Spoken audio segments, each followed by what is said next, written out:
Hello students, myself Mohammad कमर, आम plus educator on Unacademy. Unacademy India का एक ऑनलाइन बेस्ट प्लेटफॉर्म है जहां पर इंडिया की बेस्ट फैकल्टीज़ अवेलेबल है। इंडिया की ही नहीं, वर्ल्ड की बेस्ट फैकल्टीज़ भी अवेलेबल है। अगर आप ऑनलाइन स्टडी करना चाहते हैं घर बैठे शानदार तरीके से, जैसे किसी कंपटीशन एग्ज़ाम की, गवर्नमेंट जॉब की या फिर किसी भी एंट्रेंस एग्ज़ाम की, तो आप ऑनलाइन अनअकैडमी को ज्वाइन कर सकते हैं। इसका रीज़न ये है, अनअकैडमी आपको शानदार तरीके से क्वालिटी एजुकेशन प्रोवाइड करता है। तो अगर आप चाहते हैं अनअकैडमी ज्वाइन करना, तो आप प्ले स्टोर से अनअकैडमी का लर्निंग ऐप डाउनलोड कर सकते हैं। अगर आपको अच्छा लगता है, आपको अनअकैडमी के टीचर्स सेटिस्फाई कर पाते हैं, तो ही आप अनअकैडमी को ज्वाइन कीजिएगा। अगर आपको लगता है कि आप सेटिस्फाई नहीं हैं, तो मैं आपको कभी नहीं कहूँगा कि आप अनअकैडमी ज्वाइन कीजिए। यहाँ पर मेरा सिंपल सा मतलब है कि अगर आपको अनअकैडमी पर मज़ा आता है, आप एजुकेशन को एंजॉय करते हैं, इंटरेस्ट के साथ में स्टडी करते हैं, तो ही अनअकैडमी को ज्वाइन कीजिएगा। मैं भी अनअकैडमी पर टीचिंग कर रहा हूँ। आज हम डिस्कस करेंगे working of p n junction diode. P n junction diode की वर्किंग लास्ट क्लास में हम डिस्कस कर चुके हैं। Construction of p n junction, अगर आपने लास्ट क्लास नहीं देखी है तो लास्ट क्लास देखिए। आइए समझते हैं पी एन जंक्शन डायोड की वर्किंग। टू टाइप्स की होती है, वर्किंग ऑफ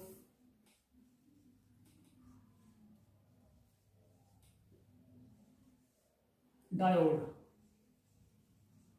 जिसे हम बोल सकते हैं p n junction diode. Two types की होती है on the basis of biasing.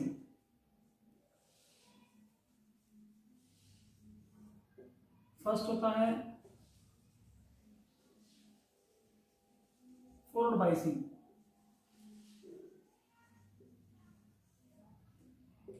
इसकी खूबी की अगर बात करते हैं तो यहां पर करंट फ्लो होती है, current flow and depletion reduce होती है।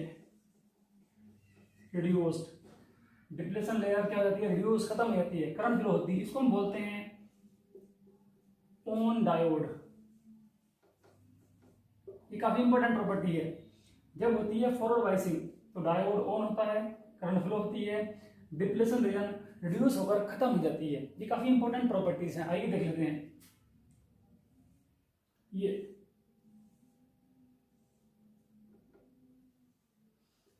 है P और ये है N। अभी फॉरवर्ड होता कब है, तो आपको याद रखना है, जब हम बात करते हैं P को पॉजिटिव से और N को निगेटिव टर्मिनल से कनेक्ट करते हैं। ये बैटरी का पॉजिटिव है और ये बैटरी का निगेटिव है। P को पॉजिटिव से, N को निगेटिव से, तो क्या होता है फॉरवर्ड। आप यहां पर देख सकते हैं,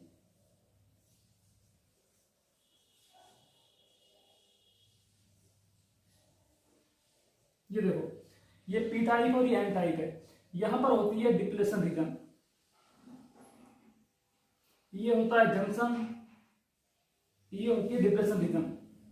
यहां पर है पॉजिटिव, यहां पर, दैट मींस यहां पर पॉजिटिव और यहां पर नेगेटिव। अब क्या होगा, पी टाइप में बहुत सारे होल होते हैं, कुछ इलेक्ट्रॉन्स भी होते हैं, बहुत कम होते हैं। मेजॉरिटी होते हैं होल एंड माइनॉरिटी होते हैं इलेक्ट्रॉन्स। सेम कंडीशन यहां पर, बहुत सारे इलेक्ट्रॉन्स होते हैं, मेजॉरिटी, लेकिन थोड़े बहुत होल भी होते हैं, बहुत कम। यानी कि पी टाइप में दोनों होते हैं, इलेक्ट्रॉन्स भी एंड होल्स भी। वैसे एन टाइप में दोनों होते हैं, लेकिन पी टाइप में होल ज्यादा होते हैं, इलेक्ट्रॉन्स कम होते हैं। वैसे एन टाइप में इलेक्ट्रॉन ज्यादा होते हैं, होल कम होते हैं। अब आप यहां पर देखेंगे, ये पॉजिटिव है, होल क्या होते हैं, पॉजिटिव। पॉजिटिव पॉजिटिव रिपल्सन करते हैं, तो ये वाला बैटरी का पॉजिटिव इन होल्स को इस डायरेक्शन में मूव करता है। वैसे ये क्या है, नेगेटिव इलेक्ट्रॉन्स क्या होते हैं, नेगेटिव। उस सिचुएशन में ये वाले इलेक्ट्रॉन इस तरीके से मूव करते हैं। लेकिन यहां पर जो माइनॉरिटी चार्ज कर देते हैं, ये होल, ये रिवर्स होते हैं, ये पॉजिटिव है, ये नेगेटिव। यहां पर जो इलेक्ट्रॉन है, ये नेगेटिव है, पॉजिटिव, अपोजिट डायरेक्शन होती है इनकी, उल्टा चलते हैं। और इस तरीके से यहां पर देखेंगे, अगर ये बैटरी वेरिएबल है और यहां पर वोल्टेज 0 से 1 वोल्ट है, अब क्या होगा, जैसे हम यहां पर वोल्टेज को इंक्रीज करते हैं, ये डिप्लेशन रीजन पतली होनी स्टार्ट हो जाती है। अब डिपेंड करता है डायोड किसका बना है। अगर ये सिलिकॉन का है तो ये होता है 0.7 वोल्ट। यानी कि इस जंक्शन को तोड़ने के लिए, ब्रेक करने के लिए कितना वोल्टेज चाहिए सिलिकॉन के लिए? 0.7 या उससे ज्यादा वोल्टेज। ठीक, वैसे अगर ये जर्मेनियम का बना है, जर्मेनियम का, तो यहां पर होता है ये 0.3 वोल्ट। इसका मतलब क्या है? ये पोटेंशियल बैरियर है। इसको तोड़ने के लिए अगर सिलिकॉन का होता है तो 0.7 वोल्टेज रिक्वायर्ड होता है। मतलब अगर इसकी वैल्यू 0.7 वोल्ट से ज्यादा है तो जंक्शन टूट जाएगा, रिड्यूस होकर। अगर ये डायोड जर्मेनियम का बना है तो कितना चाहिए होता है? 0.3 वोल्ट। 0.3 वोल्ट पर ये जंक्शन टूट जाएगा। तब यहां पर क्वेश्चन ही आता है, फॉर एग्जाम्पल अगर ये बैटरी 0.6 वोल्ट की है एग्जाम्पल, और ये सिलिकॉन का बना है, तो क्या होगा? जंक्शन टूटेगा नहीं, करंट फ्लो नहीं होगी, लेकिन डिप्लेशन रीजन रिड्यूस हो जाएगी, पतली हो जाएगी, टूटेगी नहीं। टूटेगी कब? 0.7 वोल्ट पर। अब जब ये टूट जाती है तो इलेक्ट्रॉन इस तरीके से फ्लो करते हैं। इलेक्ट्रॉन्स, करंट होती है इस तरीके से, ये current, electron negative to positive और करंट पॉजिटिव टू नेगेटिव। लेकिन यहां पर जो माइनॉरिटी चार्ज कैरियर्स हैं, यहां पर इलेक्ट्रॉन्स और यहां पर होल्स, ये रिवर्स होते हैं, अपोजिट डायरेक्शन में। ये देखो, पॉजिटिव इधर होंगे, ये पॉजिटिव है, इधर होगा। रीजन, होल पॉजिटिव है, ये नेगेटिव है, अट्रैक्शन होगा, तो उनसे करंट फ्लो नहीं होगी। इसी को हम बोलते हैं फॉरवर्ड बायसिंग। और यहां पर क्या होता है? डायोड एक क्लोज स्विच होता है, बस, उससे ज्यादा कुछ नहीं होता। इस तरीके से ये क्लोज स्विच ऑन हो जाता है और करंट इस तरीके से फ्लो होती रहती है। किसी कोई दिक्कत? हाँ भाई, ये थी फॉरवर्ड बायसिंग और ये थे मोस्ट इंपोर्टेंट पॉइंट्स जो कई बार एग्जाम में पूछे जाते हैं। अब देख लेते हैं रिवर्स बायसिंग। इसको साफ कर देता हूं।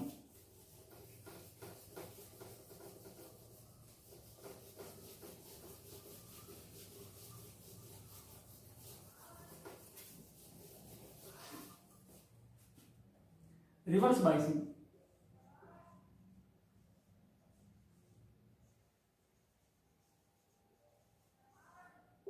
रिवर्स बायसिंग कब होती है? जब हम P को नेगेटिव से और N को पॉजिटिव से कनेक्ट करते हैं। P टाइप सेमीकंडक्टर को बैटरी के नेगेटिव टर्मिनल से, N टाइप को पॉजिटिव से, क्या कहलाता है? Reverse biasing.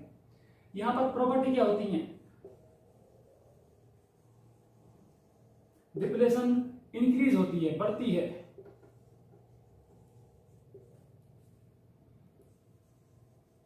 There is no current, यहां पर करंट फ्लो नहीं करती। हाँ भाई, अब याद रखेंगे, यहां पर लीकेज करंट होती है।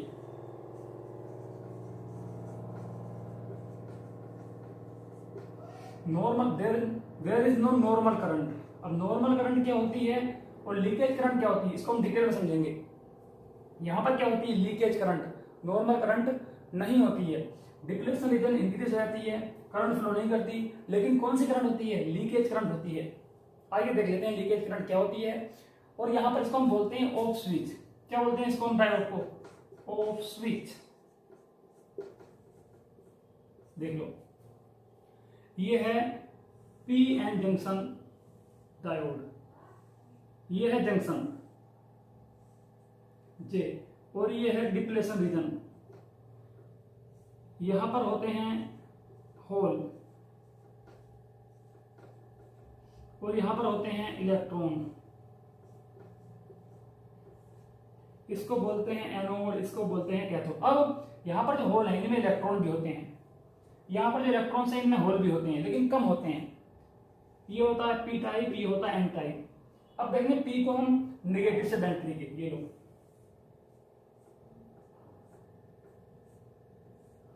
और एन को पॉजिटिव से। देखेंगे एन को कनेक्ट किया है पॉजिटिव से, पी को नेगेटिव से। क्या हो गया? रिवर्स हो गया। अब क्या होगा? देखेंगे नेगेटिव, दैट मीन्स यहां पर नेगेटिव, ये पॉजिटिव, दैट मीन्स यहां पर पॉजिटिव। ठीक, अब क्या हुआ? ये पॉजिटिव है, इलेक्ट्रॉन्स क्या होते हैं? नेगेटिव, और नेगेटिव पॉजिटिव में होता है अट्रैक्शन, तो ये इलेक्ट्रॉन्स इधर मूव करते हैं। वैसे देखो ये क्या है? नेगेटिव, ये होल क्या है? पॉजिटिव, तो इस डायरेक्शन में क्यों करेंगे मूव? क्योंकि यहां पर नेगेटिव टर्मिनल है और होल होते हैं पॉजिटिव। लेकिन ये जो इलेक्ट्रॉन्स है, ये वाले पी में जो माइनॉरिटी इलेक्ट्रॉन्स होते हैं और ये जो एन में हो, तो ये पॉजिटिव, ये इस तरीके से, तो ये वाला इलेक्ट्रॉन इस जंक्शन को क्रॉस कर जाता है और ये वाला होल इस जंक्शन को क्रॉस कर जाता है, ठीक। और यहाँ पर देखेंगे इलेक्ट्रॉन इधर जाएगा, निगेटिव और पॉजिटिव इलेक्ट्रॉन, तो करंट से इस डायरेक्शन में फ्लो करती है और इसको हम बोलते हैं लीकेज करंट। तो लीकेज करंट क्या होती है? जो करंट माइनॉरिटी चार्ज कैरियर से फ्लो होती है, ऐसी करंट जो कम चार्ज कैरियर से फ्लो होती है, कम वाले चार्ज कैरियर। जैसे कि यहाँ पर इलेक्ट्रॉन क्या है? माइनॉरिटी है, होल क्या है? मेजॉरिटी। यहाँ पर होल क्या है? माइनॉरिटी, इलेक्ट्रॉन्स क्या है? मेजॉरिटी। तो जो करंट माइनॉरिटी चार्ज कैरियर से फ्लो होती है उसको क्या बोलते हैं? लीकेज करंट बोलते हैं। डायरेक्शन क्या होती है? अपोजिट। अब आपको यहाँ पर एक बात रखनी, जब हम यहाँ पर अप्लाइड वोल्टेज होते हैं, ये 0 से 5 वोल्ट या फिर 0 to 10 वोल्ट के बीच में होती है बैटरी, यानी कि रिवर्स में हम हाई बैटरी यूज करते हैं, फॉरवर्ड में लो बैटरी। रिवर्स में कितनी होती है? 0 to 5 वोल्ट या 10 वोल्ट, 0 to 10 वोल्ट।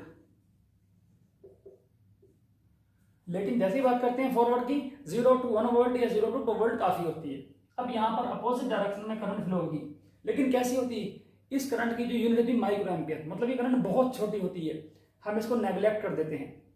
लेकिन इसकी खूबी है या इसकी बुराई है, क्या बुराई है? ये टेम्परेचर पर डिपेंड करती है और टेम्परेचर के इंक्रीज होने पर इंक्रीज होती है कौन सी? Leakage current. कितनी इंक्रीज होती है? तो याद रखेंगे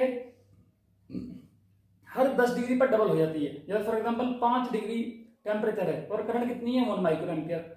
अगर 5 से 15 हो जाए तो करंट 2 माइक्रो एम्पियर हो जाएगी। देखो इस तरीके से, फॉर एग्जांपल 5 डिग्री टेम्परेचर है और करंट कितनी है? 1 माइक्रो एम्पियर। अब टेम्परेचर कर दिया 15, 10 डिग्री बढ़ा दिया, कितनी हो जाएगी ये? 2 माइक्रो एम्पियर। यहां पर कर दिया 25 डिग्री, कितनी हो जाएगी ये? 4 माइक्रो एम्पियर। 2 का 4, हर बार डबल होती है। 5 से 10 यानी कि हर 10 डिग्री टेम्परेचर पर करंट डबल हो जाती है।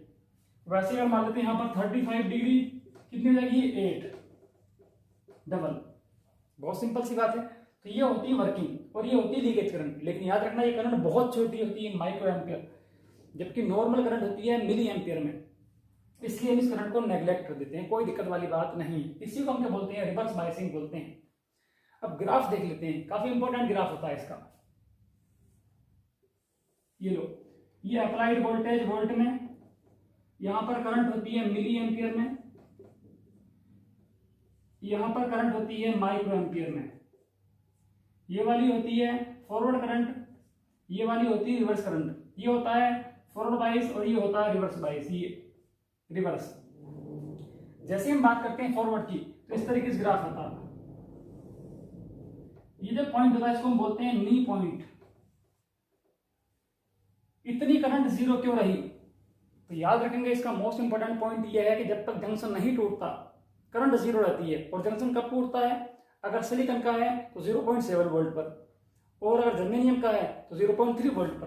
तो ये वही है, ये वाला पॉइंट 0.7 होता है सिलिकॉन के लिए, 0.3 होता है जर्मेनियम, और उसके बाद में करंट इंक्रीज होना स्टार्ट होती है और यहां पर जाकर करंट मैक्सिमम हो जाती है। अगर उसके बाद आप वोल्टेज अप्लाई करते हैं तो करंट इंक्रीज नहीं होगी। कोई दिक्कत? हाँ जी। तो ये बहुत सिंपल सी बात है। ये होता है FB, फॉरवर्ड बायसिंग। जैसे हम बात करते हैं रिवर्स की तो इस तरीके से होता है। ये देखेंगे ये वाली करंट कितनी कम है, अगर आप इस पॉइंट पर देखेंगे तो इतनी सी करंट है ये, वो भी माइक्रो एम्पियर में। इस पॉइंट को हम बोलते हैं ब्रेक डाउन। ये वोल्टेज यहां पर है, इस पॉइंट को ब्रेक डाउन। ऐसा कब होता है? देखेंगे अगर हम रिवर्स वोल्टेज इंक्रीज करते जाएं, बढ़ाते जाएं तो क्या हो जाएगा? ये जंक्शन टूट जाएगा। क्यों टूटेगा?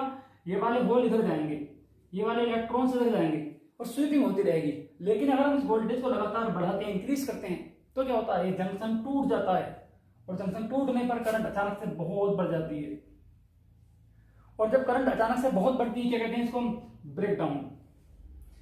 तो ये होता है नी पॉइंट, जहां से फॉरवर्ड में करंट इंक्रीज होना स्टार्ट होती है, और ये होता है रिवर्स में ब्रेक डाउन, जहां पर करंट अचानक से या तो चेंज नहीं हो रही थी, लेकिन वो वोल्टेज इंक्रीज कर रहे हैं। इस तरीके से करंट इंक्रीज है, करंट इस डायरेक्शन में इंक्रीज होती है और वोल्टेज इस डायरेक्शन में। तो यहां तक करंट इंक्रीज नहीं हो रही थी, लेकिन एक वोल्टेज ऐसा आया जहां पर करंट बहुत ज्यादा हो गई। मतलब क्या हो गया? ब्रेक डाउन हो गया। तो हम इसको बोलते हैं VI कैरेक्टरिस्टिक्स। VI कैरेक्टरिस्टिक्स, बहुत सिंपल सी बात है, और यही होती है working of diode. Next class में हम डिस्कस करेंगे IIT जैम के पॉइंट ऑफ व्यू से मोस्ट इंपोर्टेंट न्यूमेरिकल्स, या फिर कह सकते हैं प्रॉब्लम्स। IIT जैम में जितने भी क्वेश्चंस आए हैं उनको हम नेक्स्ट क्लास में एक्सप्लेन करेंगे। अगर आपको ये लेक्चर अच्छा लगा है तो लाइक और शेयर जरूर कीजिएगा, और अगर अच्छा नहीं लगा है डिसलाइक करते जाइएगा। Thank you.